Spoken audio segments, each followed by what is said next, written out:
नमस्कार दोस्तों, मैं डॉक्टर सर्वेश कुमार आप सभी का मेरे यूट्यूब चैनल में सुशीला होम्योपैथिक हेल्थ केयर में हार्दिक स्वागत है। दोस्तों, आज हम चर्चा करने वाले हैं एक ऐसी बीमारी के बारे में जिससे अक्सर लोग बहुत ज़्यादा परेशान रहते हैं। मेडिसिन तो लेते रहते हैं, लेकिन जैसे ही वो मेडिसिन छोड़ देते हैं उनका प्रॉब्लम ऐसा ही शुरू हो जाता है, या कहीं उनको जाना रहता है तो मेडिसिन लेना ही पड़ता है। तो हाँ दोस्तों, हम बात करने वाले हैं एलर्जी राइनाइटिस के बारे में। तो दोस्तों, सबसे पहले हम बात करेंगे एलर्जी राइनाइटिस होता क्या है। एलर्जी राइनाइटिस नाक की एलर्जी को बोलते हैं। नाक से पानी गिरने लगता है, छींके आती है। छींके कभी कभी अटैक में 10 से 15 भी हो सकता है, और साथ ही कभी कभी गले में भी आ सकता है। टॉन्सिल में सूजन आ जाएगी, टॉन्सिल बढ़ जाएगा, कुछ निगलने में दिक्कत होगा। आँख में जो दिक्कत हो, आँख में जलन होने लगता है, आँख से पानी निकलता है, आँख लाल हो जाती है, ये सारी समस्या हो जाती है। हाँ दोस्तों, लेकिन अब हम बात करने वाले हैं एलर्जी राइनाइटिस होता क्यों है। हमारे बॉडी में डिफेंस सिस्टम यानी इम्यून सिस्टम होता है। इसका काम होता है हमारी बॉडी के अंदर जो भी बैक्टीरिया वायरस इंटर करते हैं उसको बचाने के लिए, या उनसे बचने के लिए कि हमारे बॉडी को कुछ हो नहीं, या हार्मफुल चीज़ें बॉडी के अंदर इंटर करती है तो उसको भी सेफ करता है, बचाता है। तो कभी कभी ऐसा होता है कि हमारे बॉडी के लिए उतना ज़्यादा हार्मफुल नहीं होता है, जो उसके प्रति स्ट्रांगली रिस्पॉन्ड करने लगता है और रिएक्शन देने लगता है। जैसे कि पोलन हो गया, डस्ट माइट हो गया, इस सब के प्रति भी उसका रिएक्शन बढ़ जाता है। तो उस कंडीशन में एंटीजन और एंटीबॉडी के बीच में एक रिएक्शन होता है जिसको एलर्जी राइनाइटिस बोलते हैं। तो जब रिएक्शन होता है उस समय एक केमिकल प्रोड्यूस होता है जिसको हम बोलते हैं हिस्टामिन। हिस्टामिन की वजह से ही सारा सिम्टम्स आता है। तो उस हिस्टामिन क्या करता है कि हमारे म्यूकस मेम्ब्रेन जो है, नाक की जो लेयर है, उसको इरिटेट करता है। इरिटेट करने की वजह से उसमें छींके आने शुरू हो जाती है और म्यूकस डिस्चार्ज होने लगता है। जब म्यूकस डिस्चार्ज होता है तो नाक बहने लगती है और नाक से बहुत सारा पानी गिरने लगता है और सभी सिम्टम्स आने लगता है, स्नीजिंग बढ़ जाता है। और अब हम चर्चा करने वाले हैं एलर्जी राइनाइटिस के सिम्टम्स के बारे में। इसके क्या क्या सिम्टम्स हैं।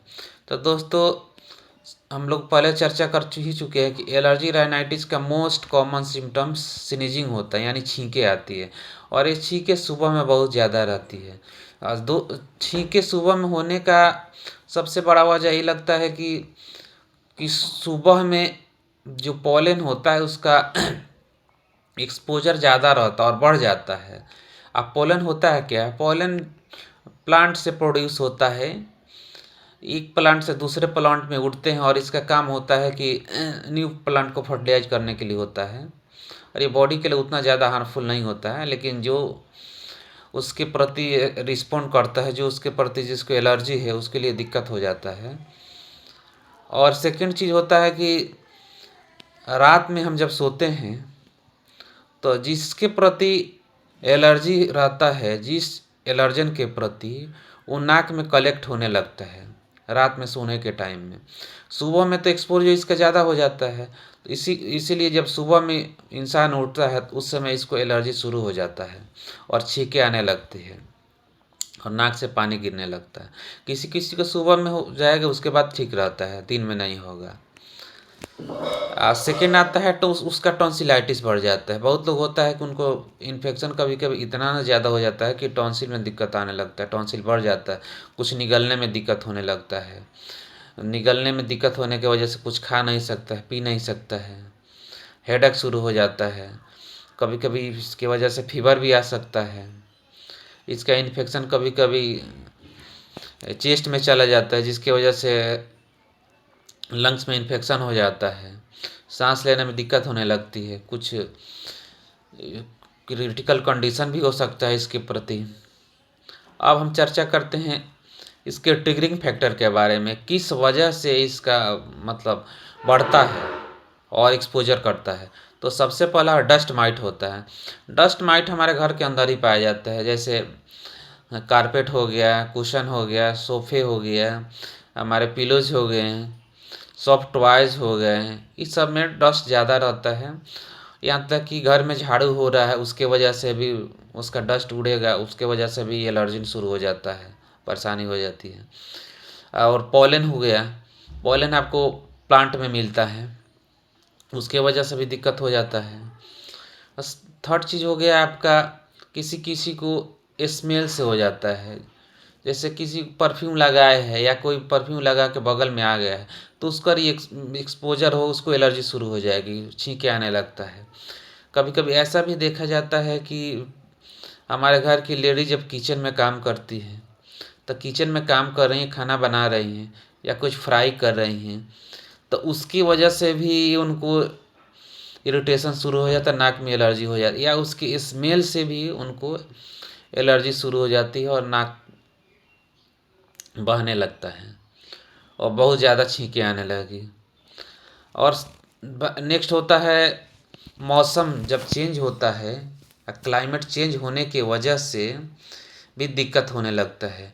जैसे अभी सर्दी का मौसम है, सर्दी के मौसम से जैसे ही गर्मी का मौसम शुरू हुआ उस समय भी शुरू होगा। कभी कभी ऐसा भी देखा जाता है कि अभी बारिश हो रहा है, धूप निकल गया, थोड़ा सा गर्मी हो गया, उस समय भी उसको दिक्कत होगा, एलर्जी शुरू हो जाएगा। किसी किसी को तो बहुत ज़्यादा रहता है कि वो एसी में काम कर रहा है, एसी से जैसे ही थोड़ा सा वो बाहर निकला ऑफिस से या कार से तो उसको एलर्जी शुरू हो जाएगा, नाक बहने लगेगा, छींके आने लगेगी। किसी किसी को तो किसी के खाने पीने की वजह से भी एलर्जी हो जाता है, कुछ खाए उसके प्रति उसको एलर्जी हो जाता है। किसी किसी को प्लांट से हो जाता है, फूल से हो जाता है, किसी को स्पेसिफिक रहता है। सबका एलर्जी अलग अलग होता है, ज़रूरी नहीं कि सबका सिम्टम्स सेम हो और सबका कॉज जो है ट्रिगरिंग फैक्टर सेम हो, सबका अलग अलग होता है। दोस्तों अब हम चर्चा करते हैं इसके कॉम्प्लिकेशन के बारे में। दोस्तों इसका मोस्ट कॉमन कॉम्प्लिकेशन होता है टॉन्सिलाइटिस। अगर इन्फेक्शन ज़्यादा हो जाता है तो टॉन्सिलाइटिस होने लगती है, रिकरेंट टॉन्सिलाइटिस हो जाती है। उसको कुछ भी खाने पीने में दिक्कत हो जाता है, गला में दर्द होने लगता है, शोर थोर हो जाता है। उसके बाद आता है, नेक्स्ट आता है साइनसाइटिस। साइनस में सूजन हो जाता है, इन्फेक्शन हो जाता है, जिसके वजह से हेडेक हो जाता है, बहुत ज़्यादा वो परेशान रहता है हेडेक की वजह से। सेकेंड आता है नेजल पॉलिप। बार बार नाक में इरिटेशन होगा, नाक में छींक आएगी, इरिटेशन होगा तो वहाँ मांस बनने लगता है, नेजल पॉलिप हो जाता है, जिसके वजह से ऐसा लगता है कि नाक में कुछ भरा हुआ है, भारी सा लगता है, सांस लेने में दिक्कत होती है।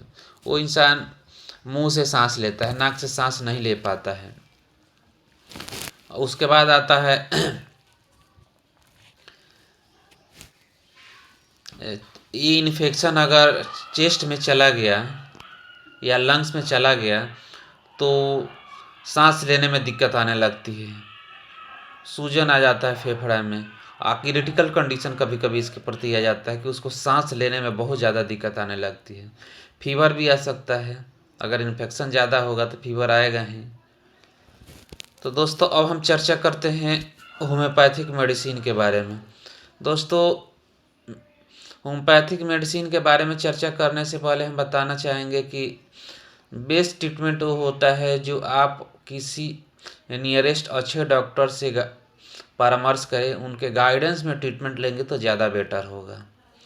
क्योंकि वो डॉक्टर आपसे कुछ सवाल जवाब करेंगे, आपके बारे में कुछ पूछेंगे, क्योंकि सबका एलर्जी अलग अलग होता है और सबका सिम्टम्स भी अलग अलग होता है और सब का रिएक्शन भी अलग अलग होता है। और होम्योपैथिक में होता है कि कुछ मेंटल सिम्टम्स भी लेना पड़ता है कि आपका क्या बिहेवियर है और आपको खाने में क्या पसंद है, आपकी थिंकिंग क्या, आप थॉट क्या है, आपकी नींद कैसी है, बाकी सब जानना पड़ता है। आपके डॉक्टर आपसे बात करके आपसे पूछेंगे, कोई आपको से बात करे तो आपका गुस्सा कैसा है, ये सब थोड़ा सा लेना पड़ता है, उस आधार पर भी होता है। लेकिन कुछ अपने क्लिनिकल एक्सपीरियंस के आधार पर कुछ ऐसी मेडिसिन है जो बहुत अच्छा काम करती, उसी के बारे में हम चर्चा करेंगे।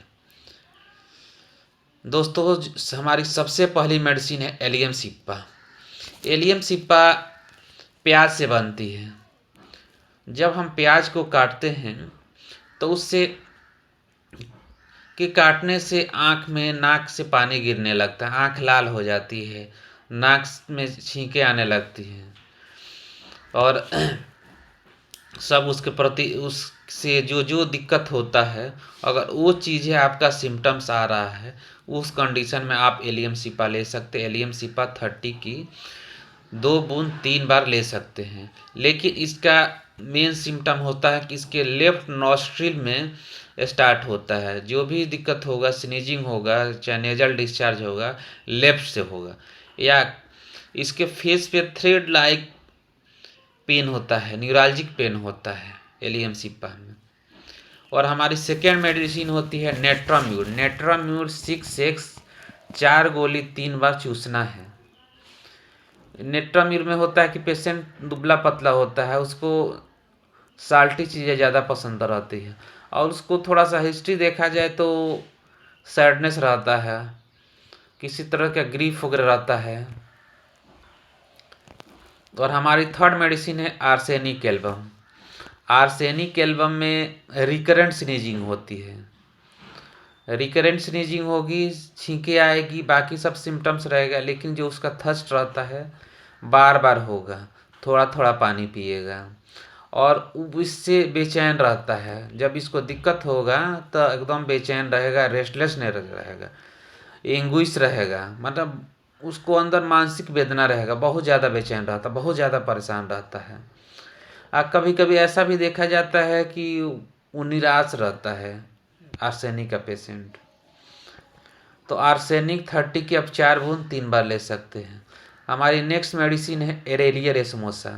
एरेलिया रेसमोसा मदर टिंचर को लेना पड़ता है।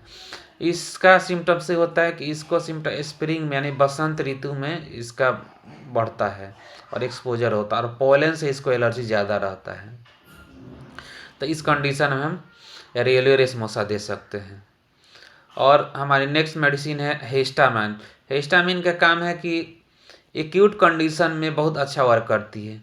जब किसी को एलर्जी शुरू हो गया है, उस कंडीशन में अगर हिस्टामिन 30 को रिपीटेड कर रहे हैं दो घंटा पे, या जब आराम हो जाए तो उसको बंद कर देना चाहिए, उससे अच्छा लाभ मिलता है।